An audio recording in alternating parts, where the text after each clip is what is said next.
Приветствую вас, дорогие друзья. Начнем очередной обзорный видеоролик по рынку с валютной пары доллар-рубль. Сегодня у нас, в общем-то, произошло довольно интересное событие с технической точки зрения. Достигли мы диапазона цены 73.16 сегодня на сегодняшних торгах. И вот сейчас мы видим то, что до конца закрытия 4-часовой свечки примерно 38 минут осталось. И очень интересный такой вот момент. Произошел довольно быстрый отбой наверх от этого инструмента и образовали большую свечную тень. Кроме того, по индикаторам мы видим уже двойную бычью конвергенцию, которая у нас сформировалась по стохастическому осциллятору на фоне, конечно, низкой волатильности, что смущает, однако все-таки это тоже бычий сигнал. И в целом, если мы посмотрим по RSI, также цены у нас зажимают в рамках треугольника.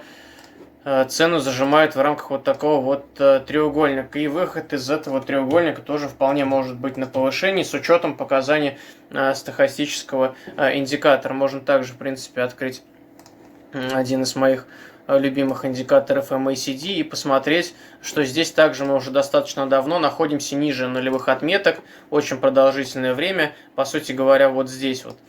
То есть достаточно давно цена движется, достаточно давно усиливается по факту перепроданность по этому инструменту. Все это происходит у нас аж с начала апреля 2021 года, и действительно в недельном выражении российский рубль укрепляется по отношению к доллару уже в районе 2 месяцев.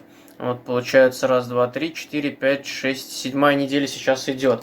И фактически вот сейчас уже подходя к довольно важным уровням, это уровни 73.16, глобально значимый уровень 72.74, уменьшается волатильность.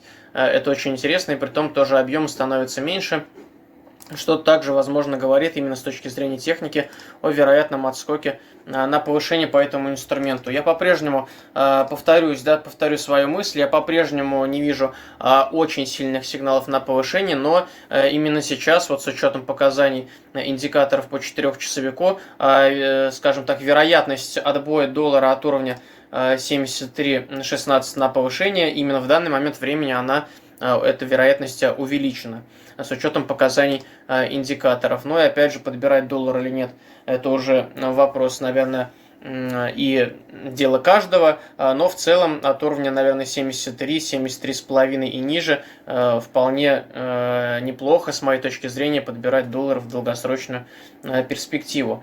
То есть сейчас довольно интересный момент для доллара, и также для доллара очень интересный момент настанет у нас в ближайшее время. По причине встречи Путина и Байдена уже у нас есть дата, 16 июня. Кремль подтвердил то, что Байден встретится с Путиным. Встреча произойдет в Женеве, и будут переговоры, в общем-то, двух президентов. О чем они договорятся, пока, конечно же, неизвестно. Предметы, наверное, нам об этом скажут уже только после переговоров. Однако на российский рубль это может повлиять в обоих, скажем так, планах. То есть, если действительно какие-то будут договоренности или, может быть, риторика президента США будет какая-то снисходительная, то потенциально для российского рубля это будет, конечно же, положительный знак. Ну а если риторика будет отрицательная, и если они ни о чем в итоге не договорятся и встречу они сочтут непродуктивной, то, конечно же, для российского рубля это будет негатив, потому что в целом продолжение усиления возможных американских санкций по отношению к российскому госдолгу и к другим секторам, возможным секторам экономики, это, в принципе, у нас есть такие риски, да, и их тоже не стоит забывать. И, в принципе, рынок, мне кажется, и учитывает сейчас частично эти риски, и поэтому российский рубль в целом еще находится на довольно высоких отметках. Ну и в целом российский рубль уже приучил нас, на самом деле, вот последние месяцы, или, можно сказать, за последний год, российский рубль действительно приучил нас уже к стоимости не ниже уровня 72 рубля за 1 американский доллар. В общем-то, в предыдущий раз, как вы помните, когда мы выходили за уровень выше 70 рублей за доллар, вот этот был момент, довольно резко мы обратно вернулись, да, и потом пошли там на 60, на 58, и, по-моему, на 56, да, на 56 даже мы сходили, поэтому именно сейчас, вот опять же, сравните, дорогие друзья, именно сейчас у нас действительно идет проторговка выше этого диапазона уже достаточно долгая, поэтому есть основания полагать, у меня есть такое ощущение, что просто приучают, скажем так, уже курс к такому вот довольно высокому значению. То бишь, если подытожить, то в среднесрочной перспективе все равно сильного укрепления рубля я не ожидаю. Максимально укрепление рубля может быть, конечно, до линии тренда, вот сейчас, на мой взгляд, но это, опять же, диапазон, ну, 69, 60, 68,5, это, конечно, самый максимум. Самый максимум, который, в принципе, в теории может быть, но для этого должно сойтись очень и очень большое количество факторов. Это нефть должна у нас уйти выше 69,5, конечно, и лучше всего выше 80 вообще куда-нибудь. Доллар должен, индекс доллара, обвалиться еще процентов на 10-15, тогда потенциально, может быть, мы туда и придем. То есть для этого, ну и, соответственно, санкций не должно никаких новых быть, и, соответственно, очень много факторов должно сойтись одновременно, чтобы все вот это вот дело у нас произошло. И то, действительно, уровень 68 рублей за доллар сейчас уже считается таким вот невероятно прекрасным уровнем.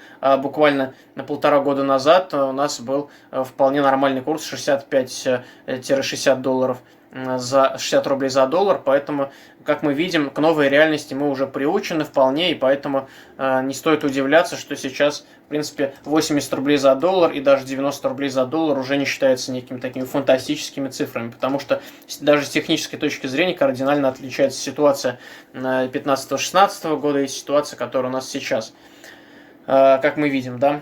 Поэтому вот такая вот у нас интересная история, действительно ключевой момент или день X для доллара, также для рубля по отношению к доллару, также будет у нас связан со встречей двух президентов и как она завершится. Что касается индекса доллара, то по этому инструменту у нас в целом сегодня нулевая динамика, и в целом индекс доллара у нас, конечно, продолжает свое снижение, как мы видим, да, однако также он у нас тут накапливается, в общем-то, в перепроданности по дневному таймфрейму, и сейчас, конечно, потенциально он может еще пойти пониже, к уровню 89.42, однако здесь уже есть расхождение, у нас есть уже бычья конвергенция по гистограмме MACD, которые также накапливаются. И на недельном таймфрейме, в принципе, тоже, вот если мы закроемся на этой неделе на текущих отметках или ниже, то потенциально, да, у нас тоже может образоваться уже двойная бычья конвергенция на недельном таймфрейме, которая потенциально среднесрочно может довольно сильно укрепить доллар. Поэтому тоже вот такой вот интересный для вас момент. Ну и опять же, по закрытию месяца как раз таки у нас закрывается скоро торговый месяц, и также на месячном графике могут у нас образоваться бычьи сигналы. Об этом я тоже говорил именно по отношению к основным мировым валютам.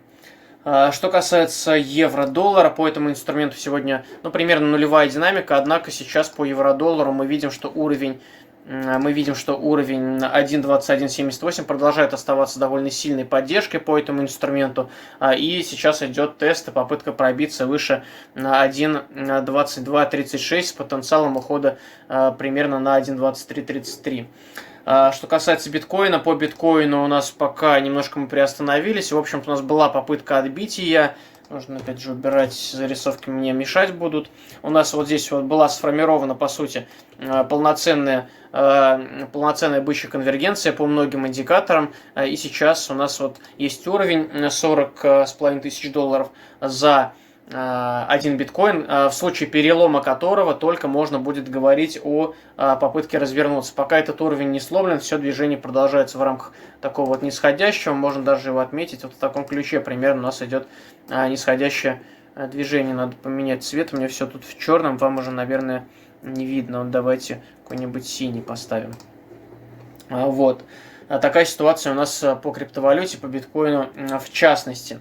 А теперь переходим на мировые фондовые рынки. Сегодня на фондовых рынках интересные события происходили у азиатов, а именно китайский фондовый рынок сегодня достаточно прекрасно, великолепно, да, и чудесно взлетел. Более чем на 2% взлетели все основные индексы, а индекс China 50 крупнейших компаний Китая взлетел аж более чем на 4%. И давайте мы начнем именно с него обзор по рынку.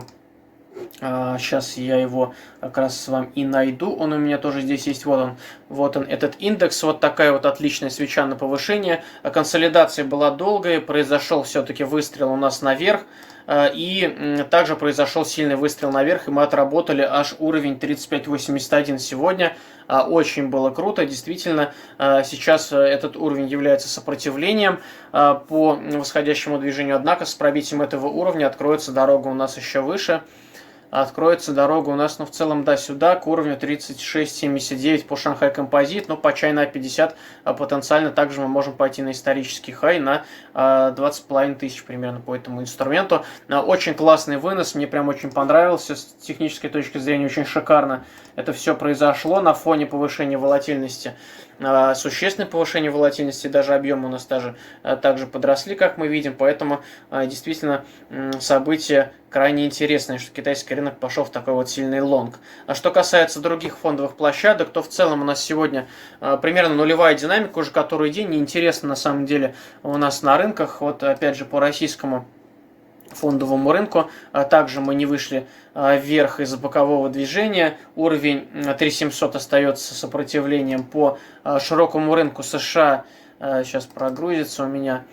По широкому рынку США также мы пока не вышли и не затестили уровень исторического максимума 4235. В целом тут у нас какая-то проторговка идет возле исторического максимума пока. Ну и по немецкому DAX такая же, по сути, ерунда. Конечно, мы немножко сегодня пробились, да, немножко так вот обновили исторический максимум, совсем чуть-чуть, однако потом вновь пошли на понижение. То есть в целом динамика довольно вяло текущая сейчас по основным инструментам. Вот действительно единственное, кто удивил, это Китай. Просто приятно смотреть за китайским рынком сегодня.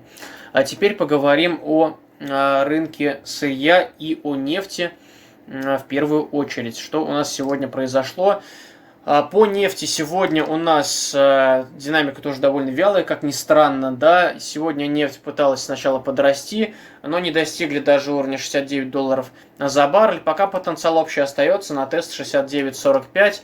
С точки зрения индикаторов здесь, ну, пока в целом довольно сложно на самом деле. Вот опять же индикаторы такая субъективная вещь, однако, вот исходя на то, что я вижу по индикаторам, действительно сложно расти нефти.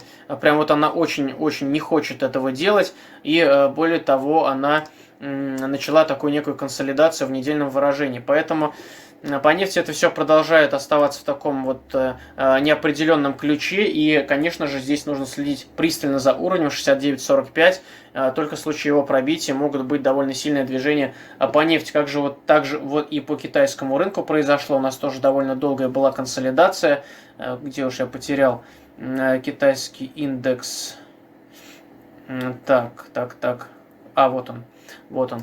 А по китайскому индексу также довольно долго была консолидация, аж с начала марта, и потом пошел резкий вынос наверх. Это действительно тоже такая же примерно ситуация, наверное, у нас идет по нефти. Только единственный вопрос, произойдет ли вынос или нет. В обязательном порядке нужно последить за уровнем. По индикаторам, на самом деле, здесь больше говорит все за шорт, а не за лонг. И по свечному выражению как будто бы то же самое. По золоту. Переходим на металлы. По золоту продолжается восходящее движение. Объемы, кстати говоря, падают. В целом это мне не особо нравится, потому что, по всей видимости, это восходящее движение может у нас затухнуть. И в дневном выражении перекупленность усиливается. То есть, опять же, подбирать золото сейчас, мне кажется, нецелесообразно. Именно с точки зрения перекупленности в дневном выражении. Через коррекцию можно уже посмотреть. Но сейчас уже довольно сильно золото пошло в лонги. Соответственно, сейчас это все дело становится довольно рискованным. Только в долгосрочной перспективе спекулятивно золото сейчас неинтересно.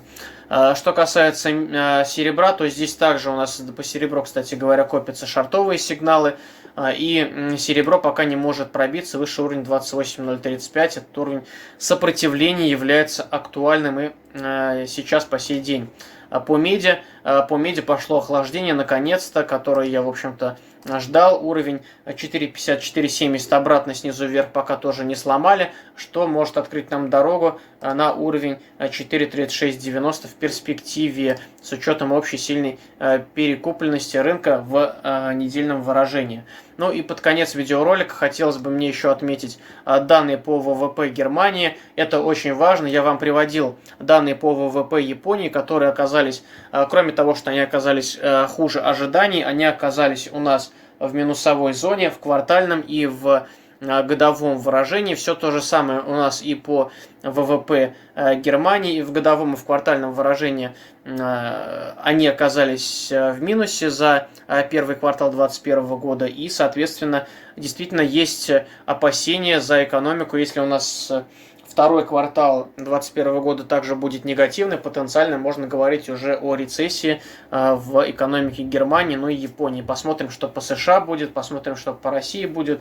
Ну и в целом также будем наблюдать дальше за рынками. Всем спасибо за внимание, друзья. Всем пока, удачных вам инвестиций.